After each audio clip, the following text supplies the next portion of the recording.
Bueno, buenas tardes a todos. El tema que vamos a traer hoy es sobre heridas, ¿no? Y es volver a las bases. A quienes me conocen saben que lo digo bastante seguido, volver a las bases de lo que es enfermería, ya desde Florence Nightingale en la guerra de Crimea, estaba para curar heridas. Y hoy lo hacemos con insumos, instrumentos y elementos de cura avanzada, de mayor tecnología. Y estamos retomando nuevamente ese camino que nos dejó justamente Florence Nightingale. En ese camino decidí presentar este trabajo para todos ustedes, en el cual vamos a hablar sobre el famoso monstruo debajo de las sábanas. Así que los invito a que tomen sus pochoclos y juntos podamos compartir esta película de terror. El monstruo bajo las sábanas. ¿Y qué pasa debajo de esas sábanas de nuestros pacientes? Cuando abrimos la puerta y los vemos alineados, acomodados, la sábana prolijita. Y el pase de guardia lo hacemos desde la puerta, ¿sí? Nos asomamos, nos vamos, volvemos. ¿Todo bien? Sí, sí, todo bien. ¿Y qué pasa cuando de repente alguien decide levantar esa sábana? Nos encontramos con algunas sorpresas, lesiones, que si hubiésemos intervenido antes no hubiesen sucedido, lesiones que no deberían suceder en pacientes que están bajo nuestro cuidado. Distinto tipo de estructura de piel que fueron lesionadas, distinto tipo de tejidos, distinto tipo de cavidades, bordes, exudado. A eso nos referimos cuando hablamos del monstruo debajo de las sábanas. En nuestra clínica, y desde las asociaciones europeas, que son quienes dieron el primer paso y ya vienen años atrás ya trabajando sobre el tema de las lesiones, de las úlceras por presión en un principio, y ahora el nuevo cambio de paradigma es lesiones por presión, ya no más úlceras por presión, y este cambio de paradigma se dice porque no todas las lesiones tienen úlceras, y en eso las vamos a ver, por ejemplo, las lesiones de estadio 1, en donde no hay lesión visible de la epidermis, del tejido que podemos observar, pero por debajo hay una lesión, hay un tejido enrojecido, que se ve un eritema, que ante la palpación no palidece. O bien podemos ver una piel muy oscurecida de color violácea, en la cual la piel está sana, pero por debajo, hacia la profundidad, la estructura de esa piel está dañada. Y cuando hablo de la estructura de la piel, nos referimos justamente a esto. Es importante que conozcamos las estructuras de la piel, porque según el daño estructural de la piel, vamos a poder ponerle nombre y apellido a esa lesión. Entonces es importante conocer que la primera capa que nosotros vemos, la capa que vemos en este momento, se llama epidermis. Es una capa anucleada, no tiene núcleo, está compuesta por células muertas.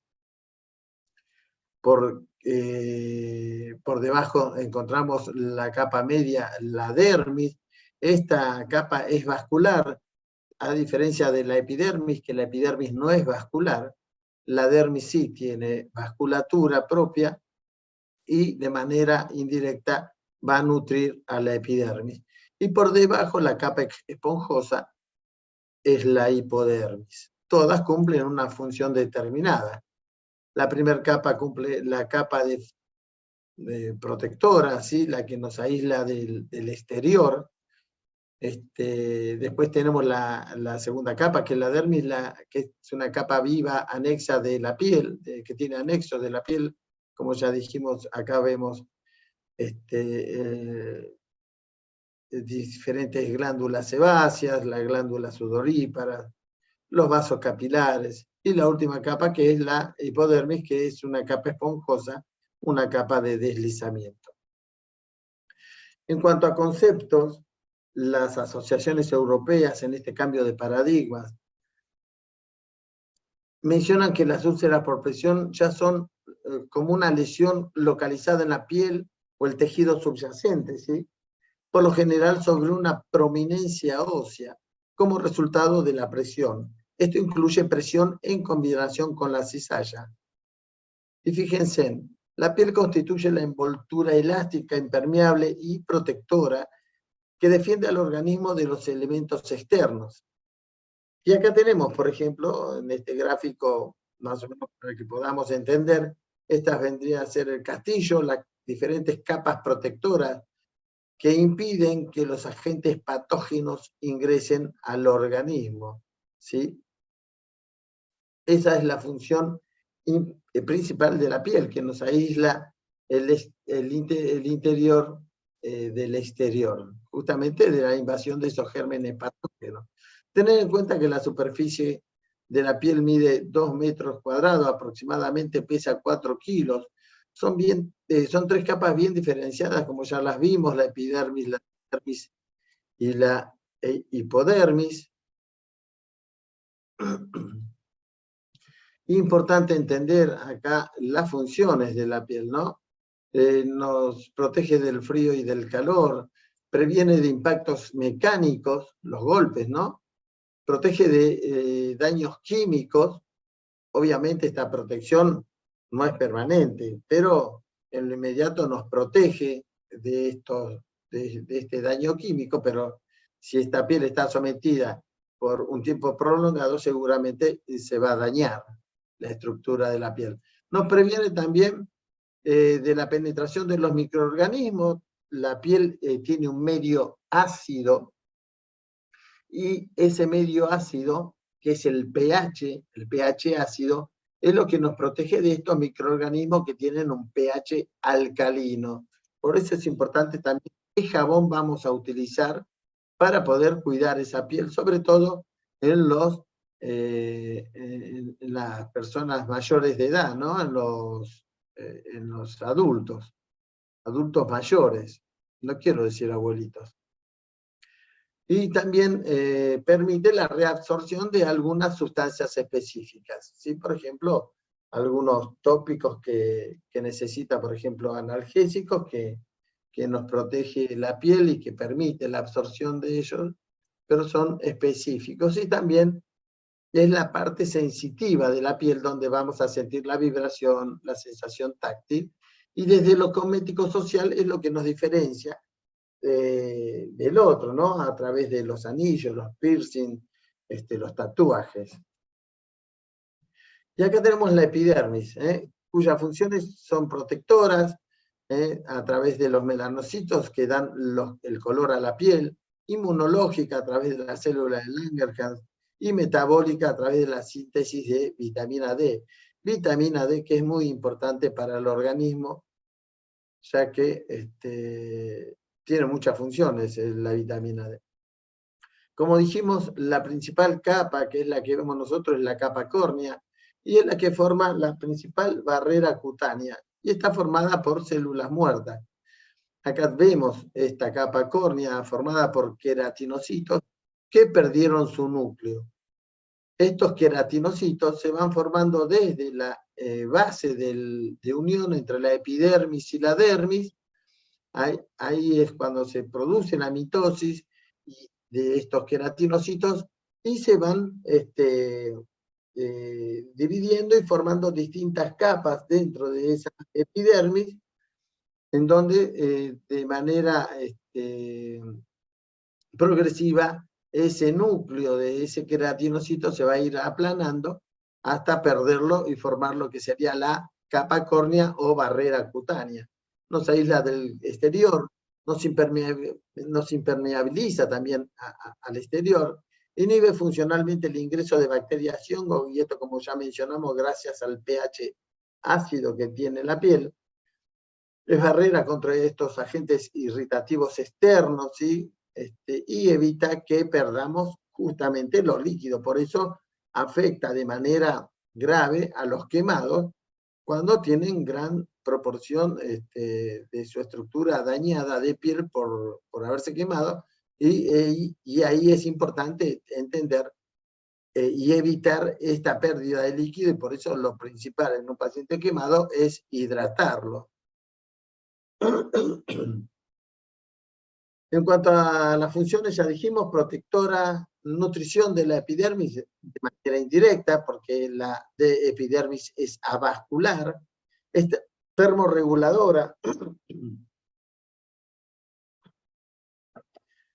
y sensitiva, como ya lo habíamos mencionado.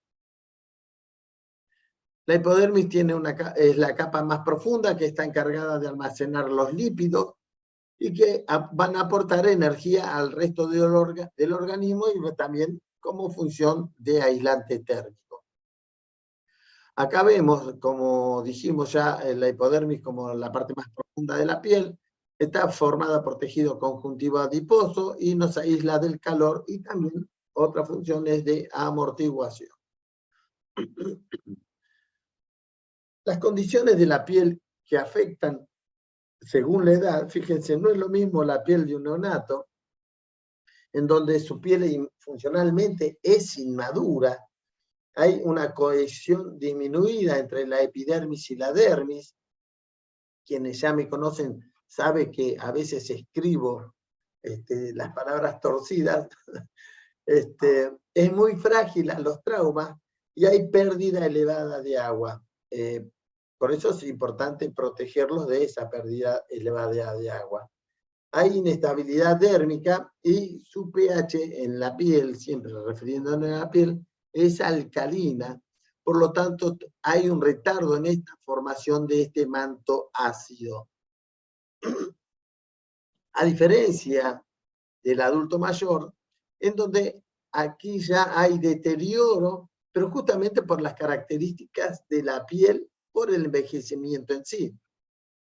La regeneración de la piel es más lenta, hay disminución de la fuerza de unión de las células en la epidermis, hay disminución del riego sanguíneo en la dermis, y también hay disminución de la sensibilidad al dolor. Por eso vamos a encontrarnos abuelitos que se lesionan, se lastiman y no se enteran.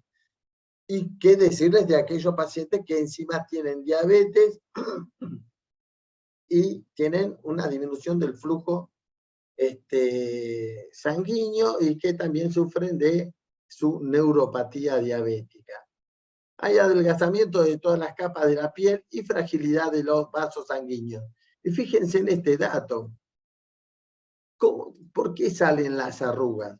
Y las arrugas salen justamente porque el cuerpo humano es inteligente, y ahí va a ir a hidratar los órganos nobles y deja de hidratar, por ejemplo, estas otras zonas que no son, bueno, para las mujeres o los coquetos quizás sea importante, pero deja de hidratar estas zonas y es donde aparecen las arrugas, ¿sí?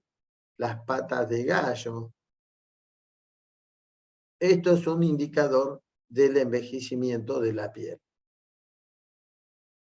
donde, bueno, se van a presentar todas las características que mencionamos recién.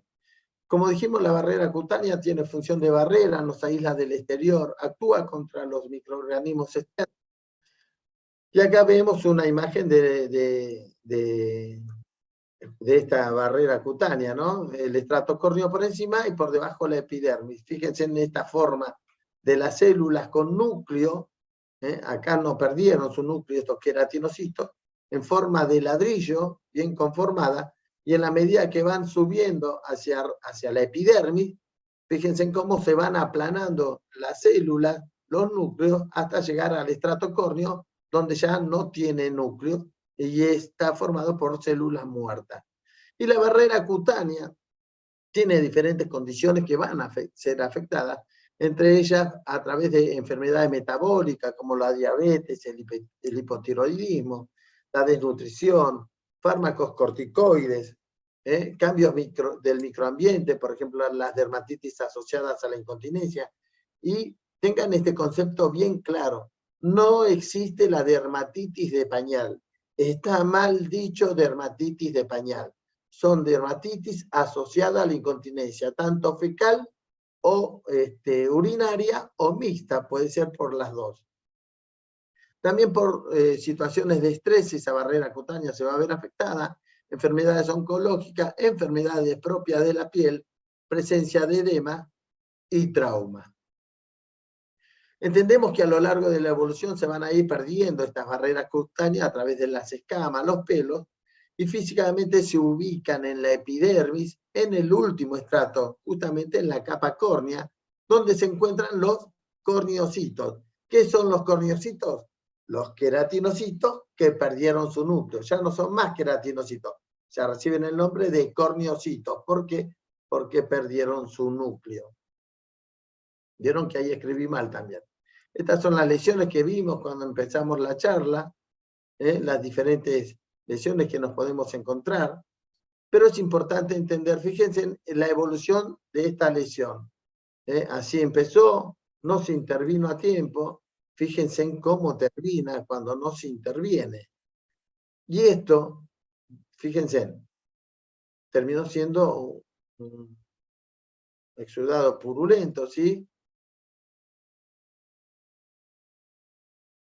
Pero que no pasa, que no sé por qué no pasa. Ahí está. Y esto debe entenderse que tiene una implicancia legal.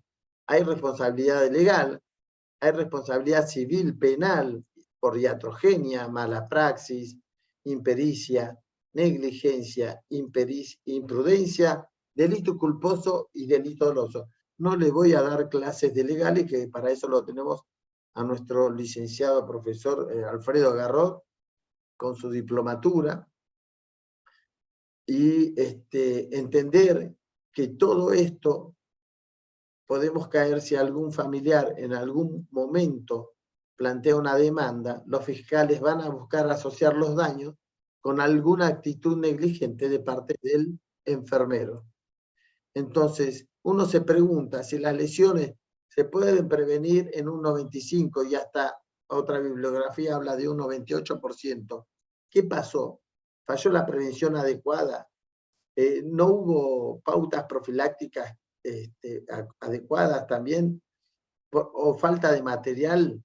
¿Guías? No hay guías de práctica clínica de la comunidad científica. ¿Hay falta de prevención? ¿O el tratamiento inadecuado correcto? Porque muchas veces podemos tener las guías, los protocolos, pero no los leemos y los tratamientos son inadecuados, son incorrectos. No todos los apósitos, no todos los insumos para heridas curan heridas. Hay que utilizar, como cuando uno hace una comida, el condimento justo para eso. No se puede utilizar cualquier apósito todas las heridas. Entonces, si las herramientas están, el resultado a corto o mediano plazo en cuanto a la familia tenga mayor información y conozca las verdaderas dimensiones del problema, van a pedir explicaciones a todos los profesionales y esto puede tener consecuencias legales inmediatas. Por eso es importante implementar los protocolos para prevención y tratamiento de las lesiones de presión como responsabilidad del centro donde ustedes trabajan.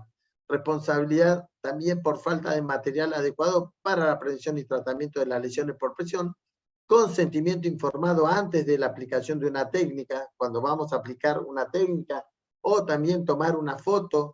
Es importante la toma de imágenes de foto para después ir viendo la evolución de la herida y documentarla en la historia clínica, conseguir ese consentimiento informado. Y la historia clínica, obviamente, registrar todo lo que se hizo. Entonces, ¿qué son las lesiones por presión? Pues bien, una lesión localizada, ya dijimos, en la piel, tejido subyacente, que por lo general se encuentra sobre una prominencia ósea como resultado de la presión. Y esto incluye presión en combinación con cizalla. Esto fue realizado por el panel de expertos europeo.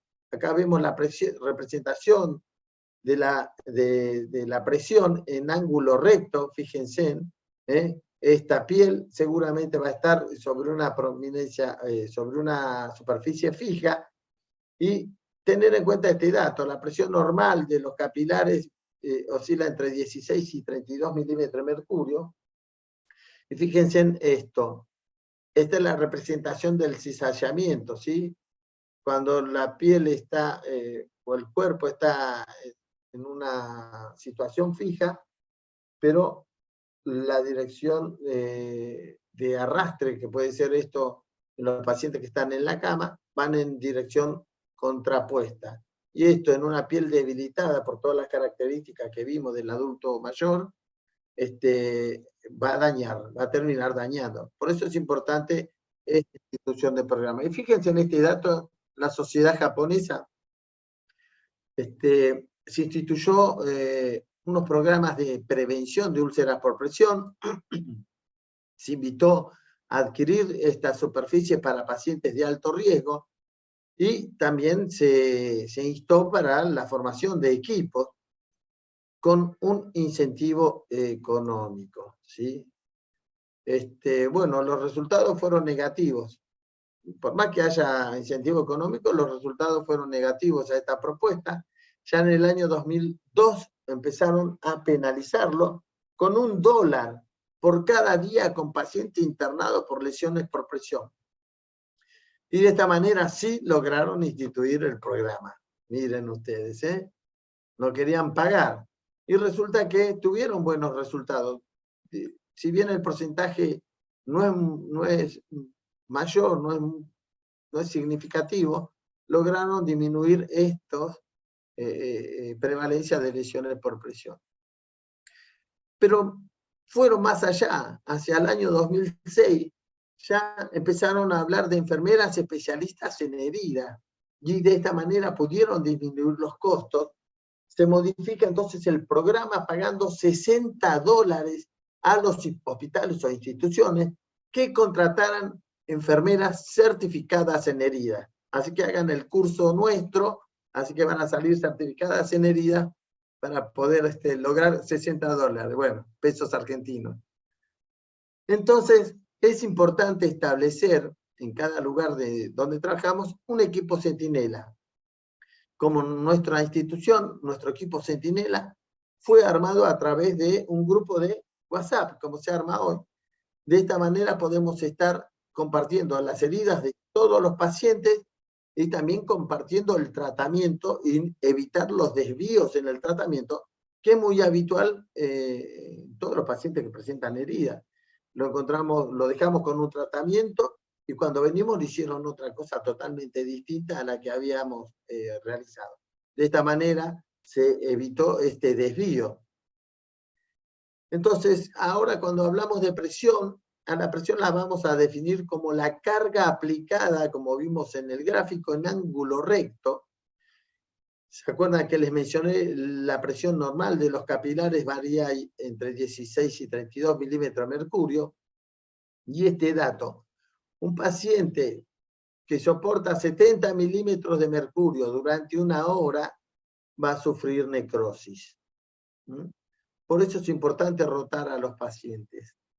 No es por otra cosa que por el bienestar de los pacientes, para evitar que se lesionen, justamente porque si yo tengo al paciente con esta presión por un tiempo prolongado, se va a lesionar. Fíjense en este otro dato. Una cama o este colchón de cama otorga entre 100 y 150 milímetros de mercurio. Recuerden los valores normales, 16 y 32. Ya la cama le da entre 100 y 150 milímetros de mercurio. La ventaja de la cama es que lo tiene distribuido a lo largo de toda la cama. A diferencia de la silla, fíjense en cuánto da la silla. La silla otorga 300 milímetros de mercurio. Fíjense, mucho más que lo de la cama. Y fíjense en cómo supera ampliamente el valor normal. Entonces, está mal cuando nosotros decimos, ay, hay que sentarnos, sí, lo tuve todo el día sentado, eso le tiene que hacer bien. No, señores, no le hace bien, porque estamos sometiendo al paciente a un solo punto de apoyo, que es la cola, a diferencia de la cama que está distribuida en todo a lo largo del paciente. Acá lo sometemos a un solo punto de apoyo durante muchas horas a 300 milímetros de mercurio. Esto va a generar lesión.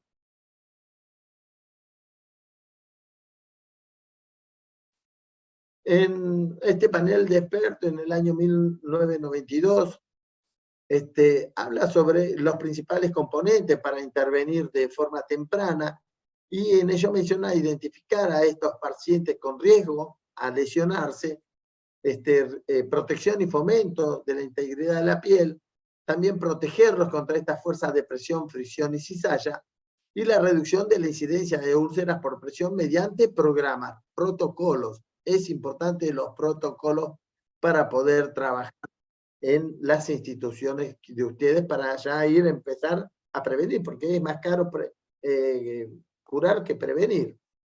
Entonces, empecemos a prevenir. Entonces es importante la revisión diaria, hay que aprovechar el baño, que la piel esté limpia y seca e hidratada. No colocar talco, por favor, no coloquen talco. Ya tenemos una piel que está poco hidratada, ya tenemos una piel que está seca y le ponemos talco. ¿Qué hace el talco? Absorbe. ¿Qué absorbe? La poca hidratación que tiene la piel. Entonces va a hacer más daño aún a ese pobre abuelito o abuelita. Tengan en cuenta que los dispositivos médicos generan situaciones de riesgo como la cánula nasal, la máscara, los drenajes. Por eso es importante revisar continuamente. Y por favor, no utilizar el alcohol. ¿Por qué? ¿Qué hace el alcohol? Reseca, ¿sí? ¿Qué pasa con sus manos por causa del COVID? ¿Qué les pasó en sus manos?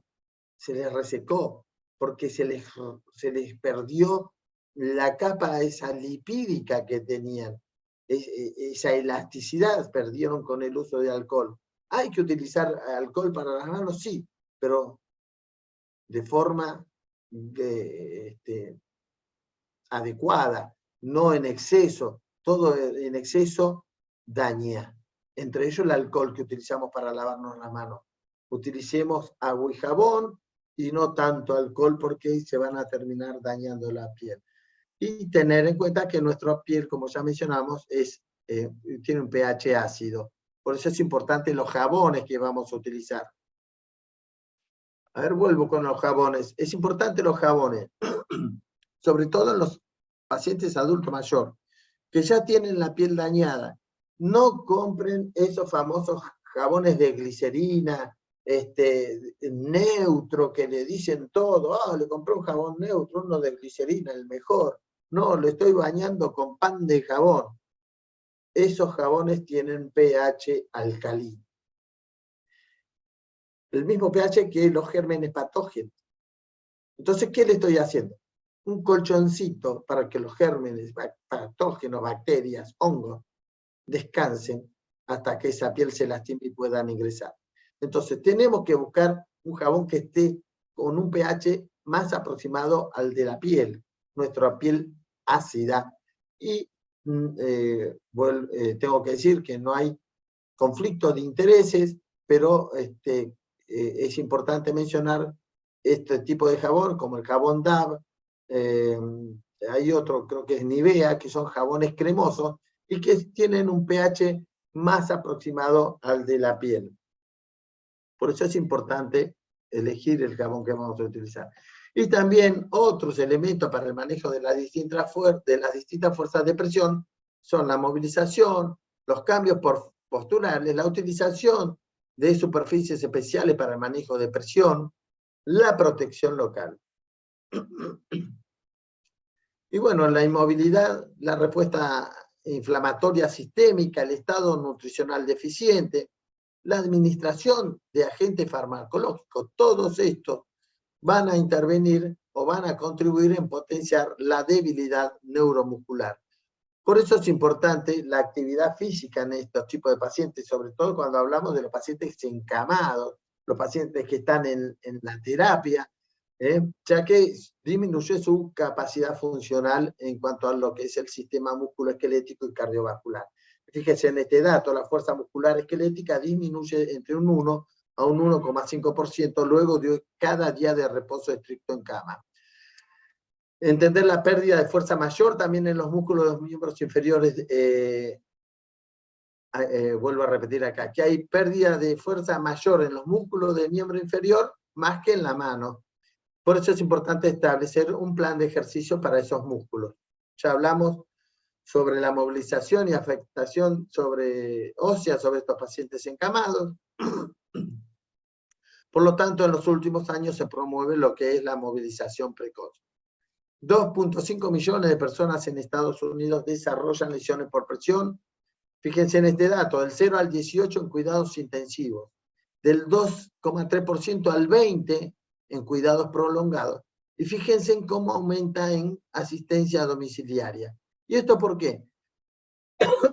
Todos lo sabemos, porque no es por menospreciar el trabajo de nadie, pero en cuidados domiciliarios generalmente hay enfermeros pocos capacitados, generalmente son auxiliares de enfermería y tienen muy poco conocimiento de lo que es cuidados de la piel. Por eso hablamos de prevención es igual a bajo costo. No podemos olvidarnos de los factores de riesgo de personas diabéticas, fumadores, el estrés, el sedentarismo, el obeso y los hipertensos. Importante,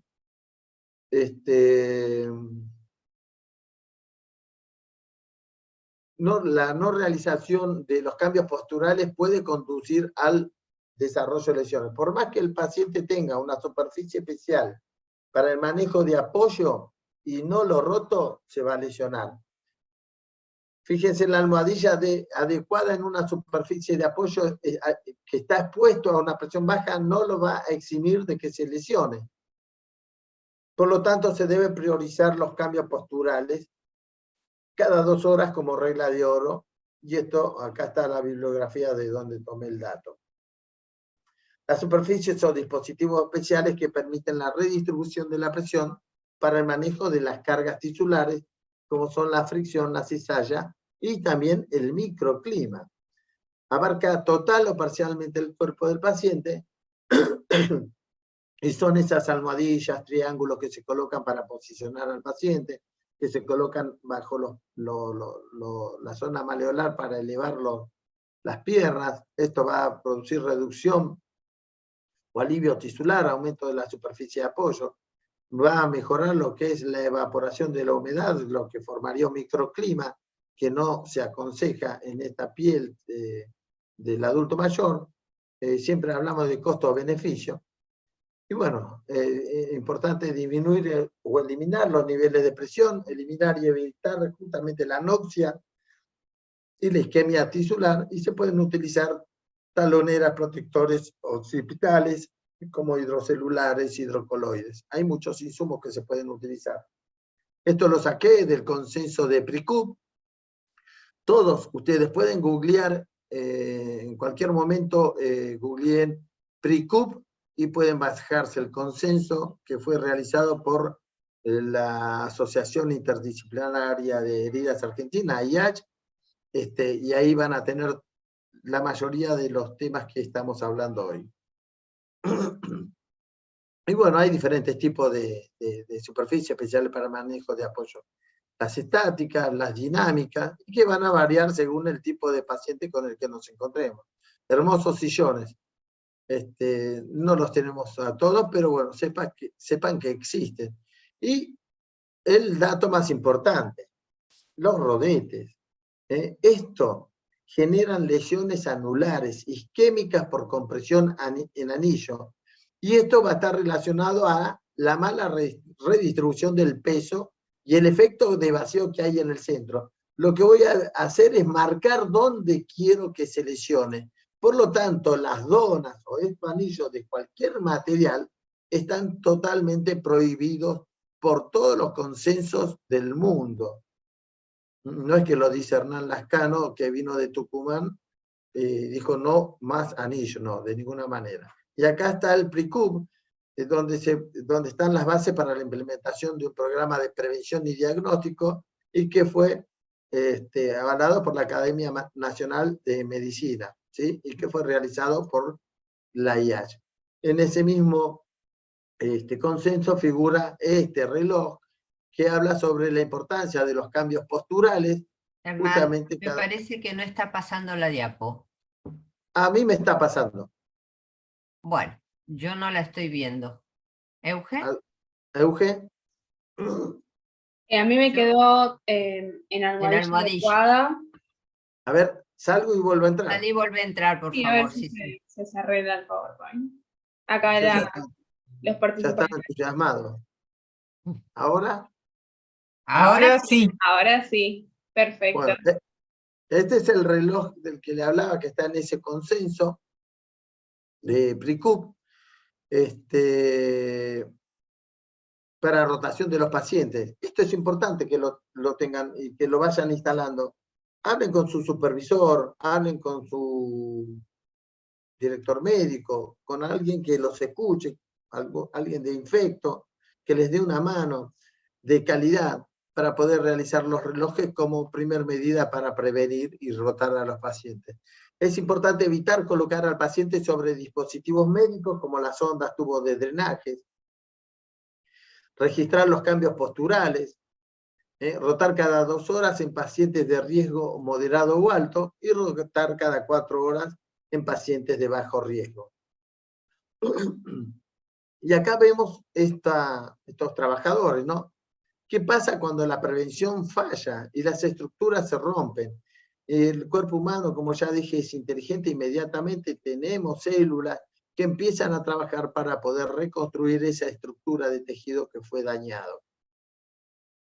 Acá tenemos la fase de cicatrización. Se puede ver, ¿no? No se quedó congelado, ¿no? Sí, se puede ver. Bien. Quédate tranquilo que te avisamos, tranquilo. Perfecto.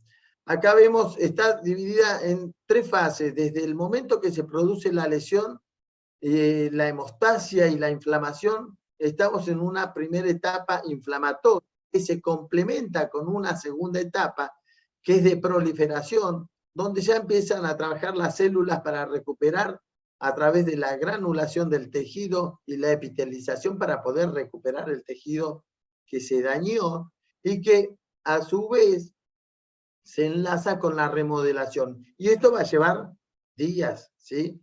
Desde el momento de la injuria, fíjense en la etapa inflamatoria, dura aproximadamente 3 días, y después inicia la etapa de proliferación, que dura aproximadamente 7 días y hasta 3 semanas, y luego la de remodelación, que puede durar hasta 2 años.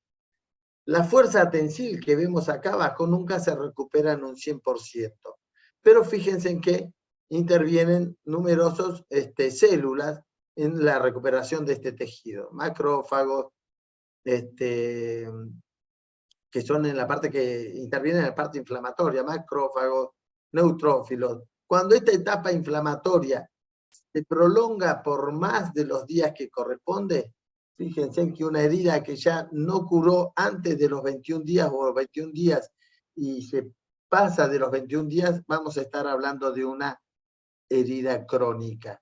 Una herida aguda, por lo general, dura o cura en el lapso de 21 días. Pasado esos 21 días no curó, ya estamos hablando de una herida crónica.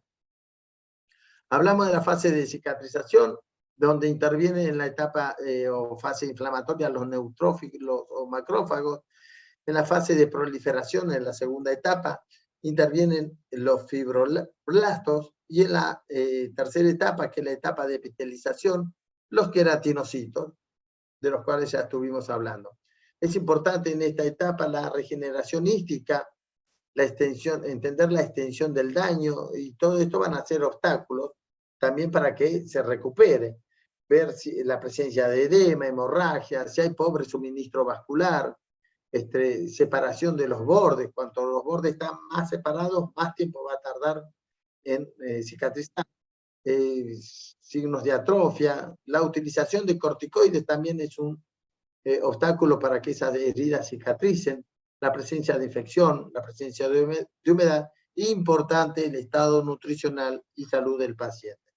Podemos encontrar en el mercado diversos tipos de insumos para las diferentes etapas o estadios de las heridas, pero sepan, como muy importante, que No, los apósitos no curan las heridas. Los apósitos son una herramienta más, pero no debemos olvidarnos que tenemos un paciente con herida y no una herida en un paciente. Debo tratar la causa. Si yo trato la causa por la cual se provocó la herida, por ahí ya podemos utilizar o implementar estos insumos de forma adecuada para poder trabajar conjuntamente esa herida y vamos a poder tener un buen cierre de la herida. Si yo tengo una insuficiencia venosa, tengo una herida, una úlcera venosa en el miembro inferior derecho, y yo le pongo los insumos, le pongo esta cremita, le pongo este antibacteriano, y le pongo este apósito absorbente porque tiene mucho exudado. ¿Ustedes se creen que va a curar? De ninguna manera. Tengo que tratar la insuficiencia venosa primero, disminuir el edema para después poder utilizar los insumos, porque de lo contrario va a ser una utopía. Como objetivo de la cicatrización es granular, la limpieza, importante el desbridamiento, y cuando hablo del desbridamiento, retirar todo el tejido lesionado, todo el tejido necrótico, el tejido desvitalizado, el tejido muerto, como lo quieran llamar, hay que eliminarlo, porque debajo tenemos tejido sano que quiere salir, y mientras tenga ese tejido desvitalizado no va a poder crecer. Y sobre todo control de la infección. Y cuando hablamos de limpieza, importante, como dicen todas las guías, como solución limpiadora, la solución salina o suero fisiológico con una evidencia alta. Si no tienen solución fisiológica porque salieron al campo, hierven agua, la dejan enfriar y ahí pueden lavar la herida, o bien con agua potable.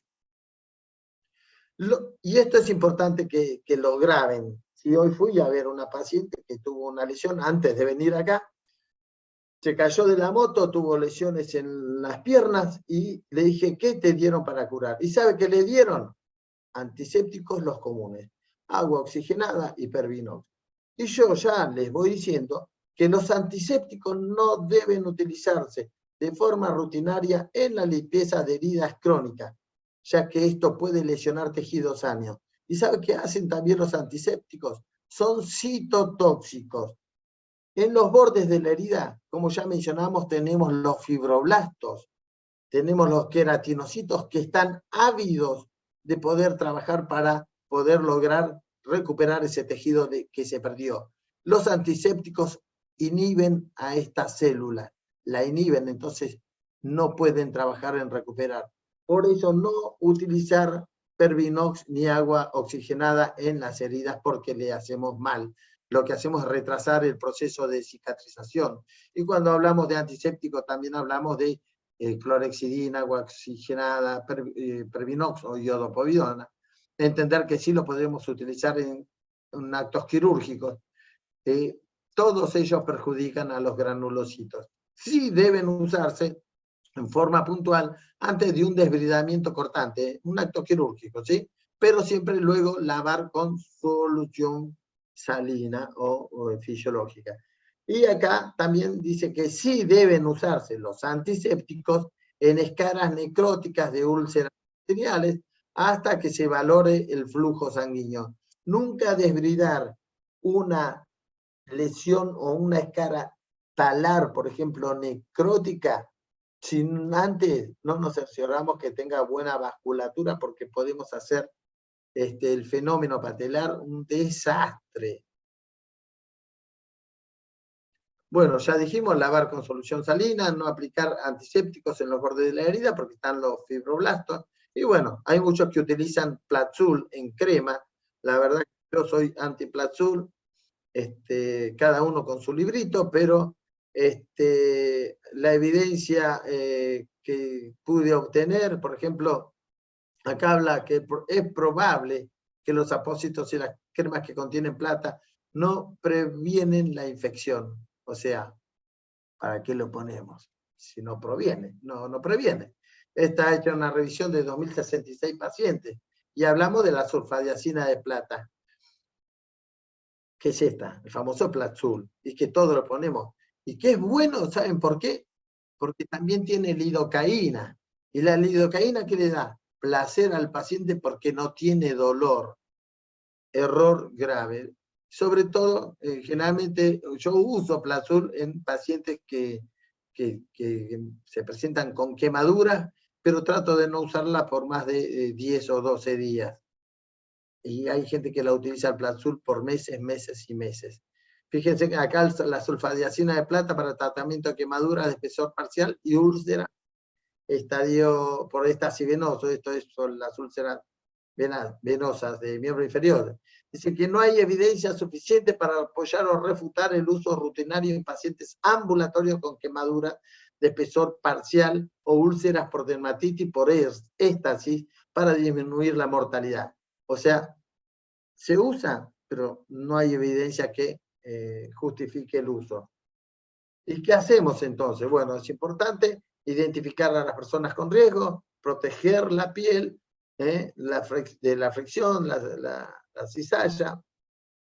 Es importante identificar a estos pacientes de riesgo a través de la escala Braden, que como regla de oro también trabajar sobre la presión a través de la movilización y el manejo adecuado de la piel y de la barrera cutánea, proteger esa barrera cutánea.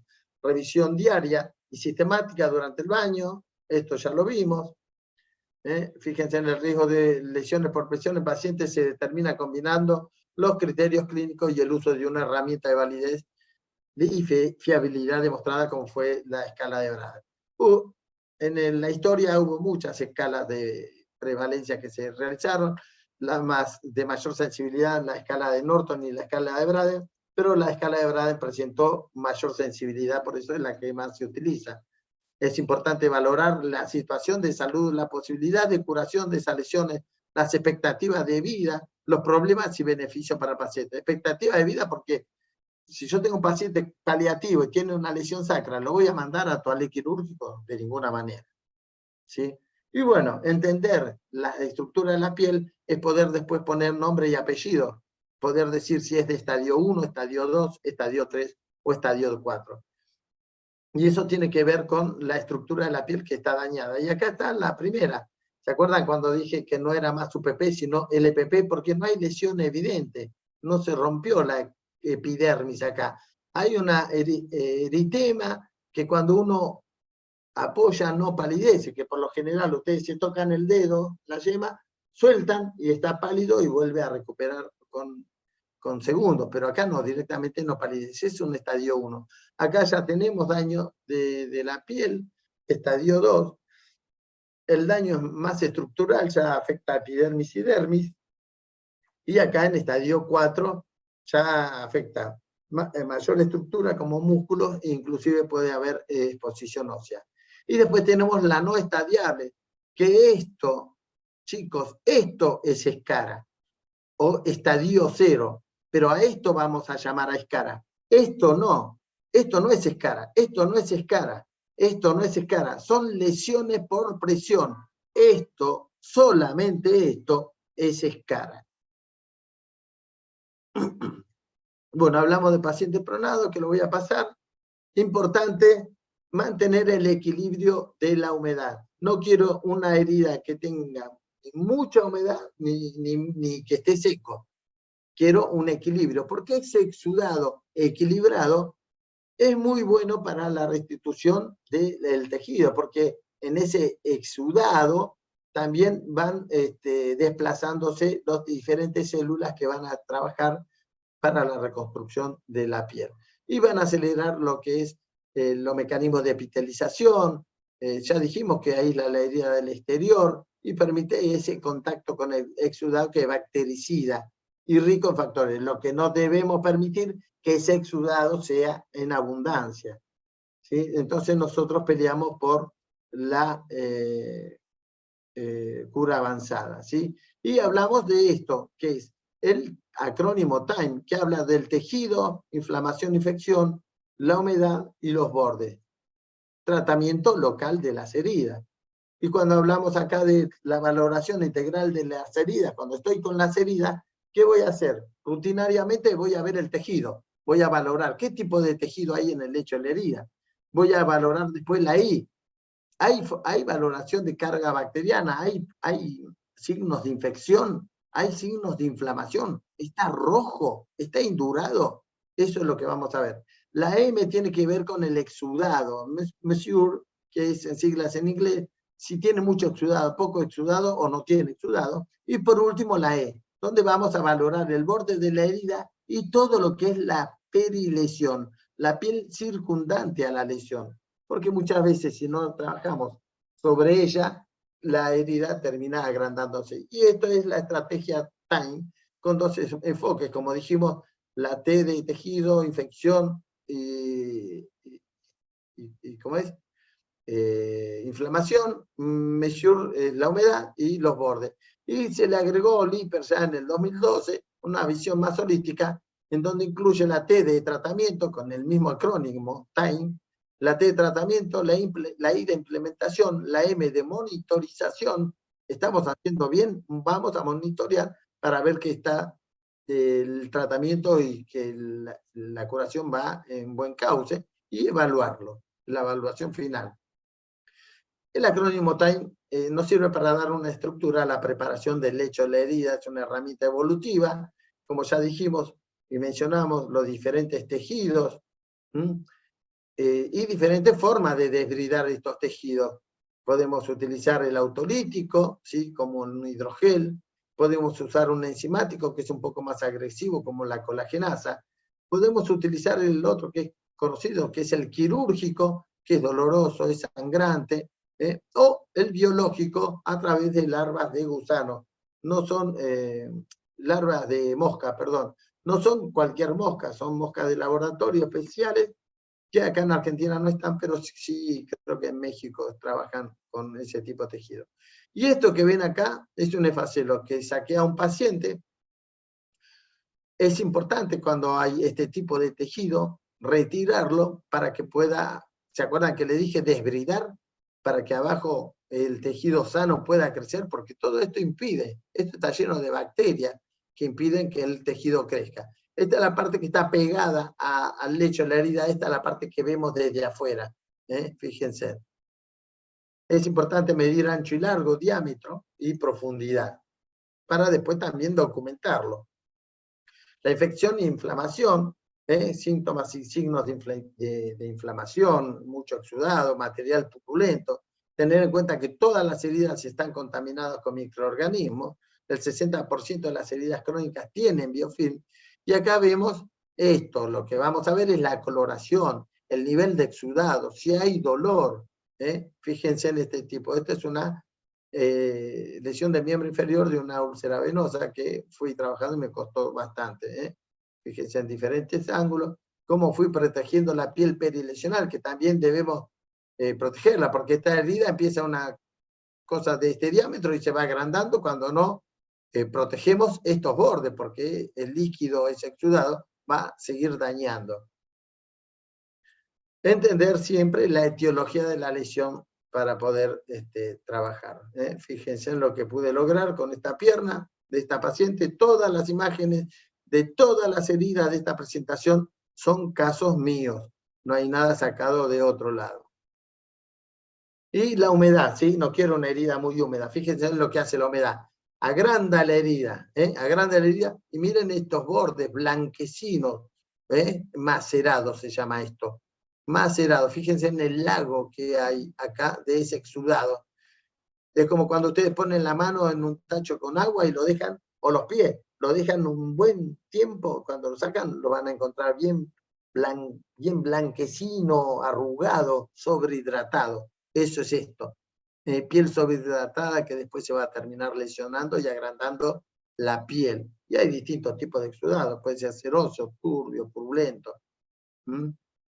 Y bueno, para ello hay diferentes tipos de apósitos que no nos vamos a poner a describir, pero fíjense en este, los alginatos absorben hasta 20 veces su peso, lo puedo utilizar para cavidades y encima protegerlo con un apósito secundario como un hidrocelular, que también absorbe. Y esto lo voy a utilizar cuando yo tengo heridas de mucho exudado y el objetivo va a ser entonces el control justamente de exudado. Bueno, acá están las características de esos apósitos de estos insumos. Cuando los vean en el curso de herida, lo van a ver a todos en detalle. Este es el alginato que ya mencionamos. Fíjense cómo utilicé el alginato en esta mano, cubrí la cavidad, o en esta traqueotomía. Fíjense cómo cubro la cavidad donde hay secreciones de la tráqueo y donde hay secreciones del exudado de esta mano, y cómo absorbe, e inclusive lo puedo tener hasta 3 días. Esto va a depender del nivel de exudado. Fíjense, en esta es la herida de la tráqueo, acá la cubro con alginato y lo termino de cubrir con un hidrocoloide en este caso.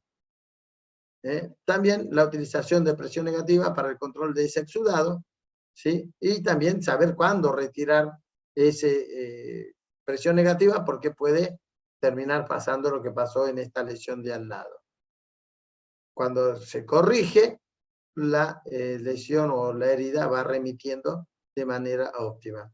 Importante cuidar la piel perilesional. Esto se puede hacer tranquilamente con pasta al agua, es muy barata. Se puede usar hipogloss, sí, se puede usar hipogloss, pero es mucho más caro que pasta al agua, ¿sí? Importante que los apósitos proveen una barrera de protección, absorbe justamente ese exudado, y no nos podemos olvidar de los bordes de la herida, socavamiento, fíjense en esto. Esto es provocado por ese exceso de exudado, maceración. No saben lo que me costó esta paciente. Eczema. Esto es lo que uno quiere lograr, granular el lecho. Y entender que los hidrocoloides no se pueden usar en todas las heridas, porque fíjense en acá. Utilicé en esta herida que evidentemente tenía mayor exudado, se va a terminar saliendo el hidrocoloide, y fíjense en cómo impactan el hidrocoloide. Yo acá, en vez de utilizar un hidrocoloide, usaría una espuma, que es más absorbente. Esto se llama gestión del cuidado. Después tenemos otros productos, como el Cavilon, ya vimos la pasta al agua, que tiene zinc, o el ácido graso hiperoxigenado. Estos dos, tanto el Cavilon como el Linovera, que es ácido graso hiperoxigenado, son caros. ¿Son buenos? Sí, son muy buenos como barrera protectora, pero son caros. Pero el zinc me da muy buenos resultados y es más barato. Entender que el esquema Time es dinámico, nos ofrece evaluar localmente las heridas, hacer un diagnóstico de situación en el momento que voy a ver la herida, y nos ofrece pautas correctivas.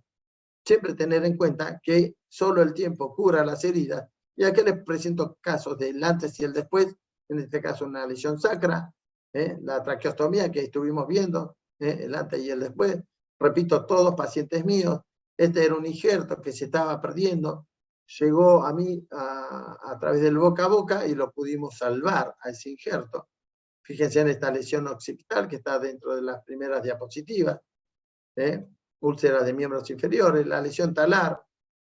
Esta lesión talar, cuando yo veo una capa necrótica seca, dura en el talón, lo que hago es coloco a un apósito y le estoy tirando continuamente alcohol.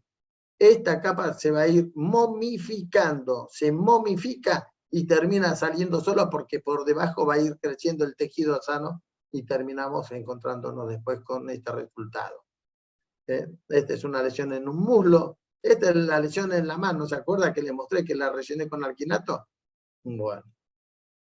Esta es una lesión que progresó, fíjense en cómo empieza, esto se llama hiperkeratosis, hay excesivo crecimiento de los queratinocitos, y esto es un signo clásico de infección. Hay que tratarlo y también comprimir para poder remitir el tejido y volver a su naturaleza, por decirlo. Esto es todo trabajo en equipo, donde están todos comprometidos, tanto personal de limpieza, enfermería, médicos. En nuestra clínica decimos ni una úlcera por presión más. Es importante para ello la comunicación, la educación, el trabajo en equipo, sobre todo el buen clima laboral, ¿sí? No olvidar que el lavado de manos salva vidas, el impacto de las manos sucias es el costo humano. Y como vinimos vacíos, quizás algunos tenían algo de conocimiento, y como nos vamos, con muchas más dudas, ¿no? Con muchas más cosas por querer saber y aprender. Así que los invito el año que viene a participar del curso de herida. Están todos invitados, porque yo siempre estoy haciendo lo que no puedo hacer. Soy terrible, ¿eh? Y se los digo, esta frase es bien como para mí. Siempre estoy haciendo lo que no puedo hacer. Cuando me dicen no, ahí estoy. Porque de esa manera voy a seguir a aprender cómo hacerlo, como dijo Pablo Picasso.